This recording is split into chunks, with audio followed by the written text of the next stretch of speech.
वालेकुम। आज मैं आपके साथ रेसिपी शेयर करने जा रही हूँ चिकन कौरमे की, जिसके लिए मेरे पास यहाँ पर ये देखिए आप, नमक और हल्दी मैंने ली है 1 teaspoon, ginger garlic paste 4 tablespoon, यहाँ पे ये है साबुत गरम मसाले जिसमें मैंने लौंगें, काली मिर्चें, बड़ी इलायची, छोटी इलायची और दालचीनी ली है।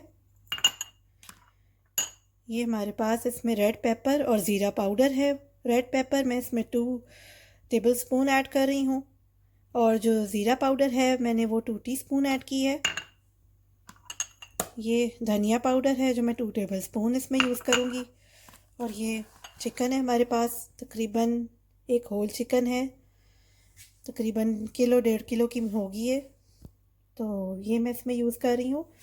और यहाँ पर मैंने ये प्याज है, 3 प्याज थे, उनको पहले फ्राई किया और उसको ब्लेंड कर लिया है।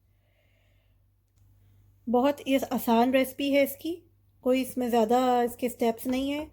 मैंने चिकन को इसमें ऐड कर लिया है। इसके साथ ही मैं बाकी मसाले, जिंजर गार्लिक पेस्ट ऐड कर रही हूँ इसमें,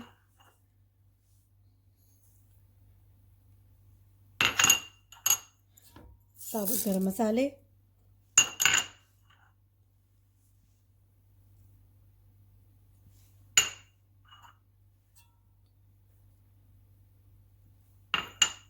ऑयल, हर चीज़ हमने इसमें ऐड की है। साथ ही इसमें हम ये जो प्याज की पेस्ट हमने बनाई हुई है वो भी ऐड करेंगे। इसमें ये सब चीज़ें ऐड करने के साथ मैंने यहाँ पे इसमें चम्मच चलाया है और ये सारे मसाले को मिक्स कर दिया है। इसके साथ ही मैं आपको बताती चलूँ, मेरा ये सीक्रेट है, मैं इसमें ये देगी मिर्च है इसका इस्तेमाल करती हूँ, जिससे आपका कौरमा बिल्कुल देगी स्टाइल किस्म का बनेगा। ये मैंने इसमें 2 टेबलस्पून ऐड किया है। इससे क्या होता है, जो आपका कौरमा है उसका कलर भी बिल्कुल रेडिश होता है और वो रोगन भी इसमें ज़्यादा नुमाया होता है। आप ज़रूर इसको यूज़ करें अपनी रेसिपी में। इसको देगी मिर्च भी कहते हैं और कश्मीरी मिर्चें भी कहते हैं। इससे बहुत अच्छा कलर आता है आपके खानों में। इसके साथ ही मैंने इसमें ऑयल ऐड किया और एक बार फिर चम्मच चला के सब चीज़ें मिक्स कर ली हैं। अब यहाँ पे मैं इसको मीडियम से हाई फ्लेम पे पकाऊंगी।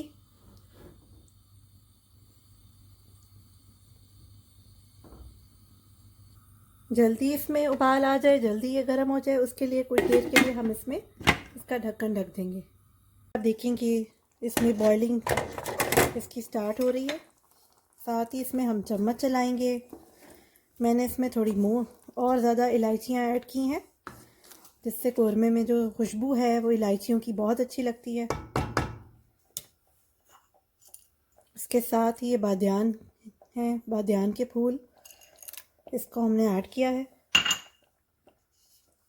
इससे भी आपके कौरमे में बहुत अच्छी स्मेल आएगी।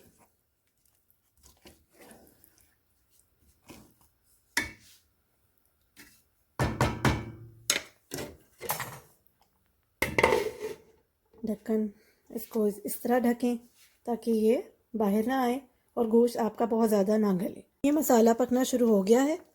यहाँ पे मैंने ढक्कन हटाया और एक बार हम फिर इसमें चम्मच चलाएंगे।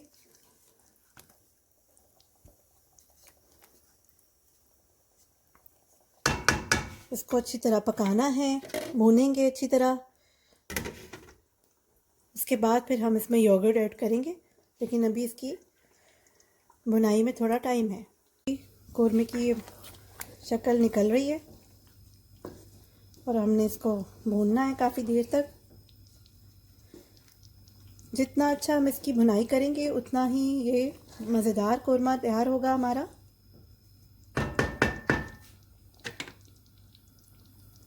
हाई फ्लेम कर दिया है मैंने और इसको हाई फ्लेम पे हमने कुछ देर भुनाई करनी है।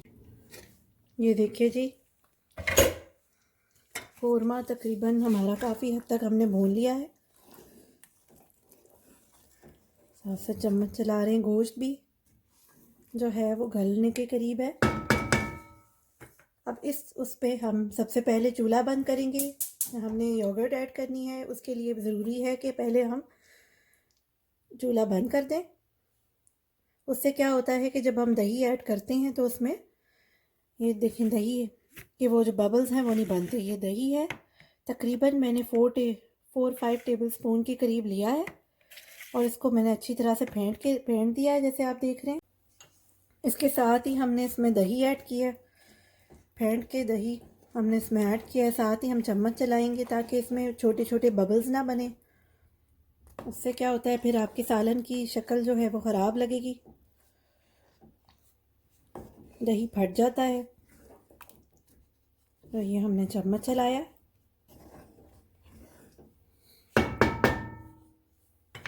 उसके बाद अब हम इसको लो फ्लेम पे थोड़ी देर पकाएंगे। ढक्कन इस तरह रख दें आप। पानी डाल के हमने इसको पकाया और अब इसका ऑयल ऊपर आया है। तो इस शक्ल के साथ जब इसका ऑयल ऊपर आने लगे और हमारा सालन देखें रेडी हो गया है, अब हम फ्लेम ऑफ कर देते हैं। ये यकीनन आपको बहुत मज़े का लगेगा, बहुत पसंद आएगा। आप ज़रूर इसे अपनी दावतों पे बनाइए और मेरा चैनल सब्सक्राइब कीजिए। मैं कुछ दिनों में आपको